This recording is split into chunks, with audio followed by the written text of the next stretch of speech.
Matapos matuntun ng mga bangkay ng mga biktima, natukoy na ng pulisya ang posibleng mastermind sa pagpaslang sa beauty queen na si Geneva Lopez at Israeling nobyo nito.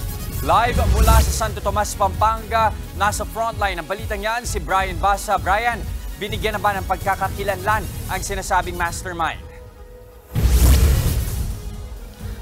Jess, bagamat tulad ng nabanggit mo na natukoy ng araw ang mastermind sa naturang pagpatay, hindi muna siya papangalanan ng PNP hanggat hindi pa kumpleto ang mga ebidensyang gagamitin para magsampa ng kaso. Matapos mahukay ang dalawang bangkay sa isang quarry site sa Capas, Tarlac, kinumpirma na ng mga kaanak ng nawawalang beauty pageant contestant na si Geneva Lopez at ng Israeli fiancé niyang si Yitzhak Cohen na sa magkasintahan nga ang mga labi batay sa kanilang suot at marka sa katawan. Ayon sa National Bureau of Investigation, may mga tama ng bala ang mga bangkay. Nakitang may tama ng baril sa likod at hita si Geneva, habang ang nobyo niyang si Cohen ay napuruhan naman sa bandang dibdib at kilikili. Matapos ma-recover ang labi, ay kinremate agad si Lopez, habang nasa punerarya pa ang labi ni Cohen. Natunto ng pinaglibingan ng dalawang biktima matapos may magbigay ng tips sa mga pulis. Ayon sa mga pulis, may nakakita umano na patay na ang dalawang biktima nang dalhin sa quarry site. Kusa raw nagsabi ang testigong ito sa pulis na nakita niyang ibinaon sa lupa ang magkasintahan.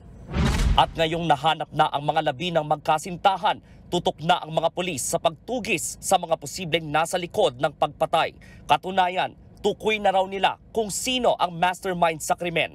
Pero hindi pa raw ito papangalanan ng pulis hanggat hindi pa tapos ang kanilang case build-up. Ayaw nating madaliin, ayaw nating magbigay ng deadline dahil maganda yung tinatakbo ng investigation at sabi ko nga binubuo natin yung mga evidence at may mga information po tayong nakakalat.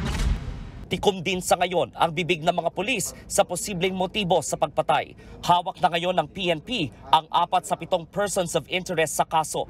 Kabilang dyan si alias Brandon, ang real estate consultant ng dalawang biktima. Dati siyang pulis na nadestino sa Tarlac at Pampanga pero sinibak sa pwesto noong 2020. Bigla na lang daw siyang nag-awol o hindi pumasok sa trabaho. Matatandaang may titingnan sanang lupa sa Capas, Tarlac ang magkasintahan noong June 21. Makalipas ang isang araw, natagpo ang sunog ang kanilang sasakyan sa nasabing bayan. Arestado rin ang isa pang dating tauhan ng Metro Manila Police na na-dismiss din noong 2019 dahil nag-awol. May 2 pang persons of interest na nasa kustodiya ngayon ng otoridad. Mahaharap sila sa mga reklamong illegal possession of firearms and explosives. Nakaburol na ang mga abo ni Lopez dito sa bayan ng Santo Tomas. Nakausap din natin ang kapatid at ang matalik na kaibigan ni Geneva. Lagi raw nila siyang maaalala sa katatagan nito at sa kumpiyansa sa sarili.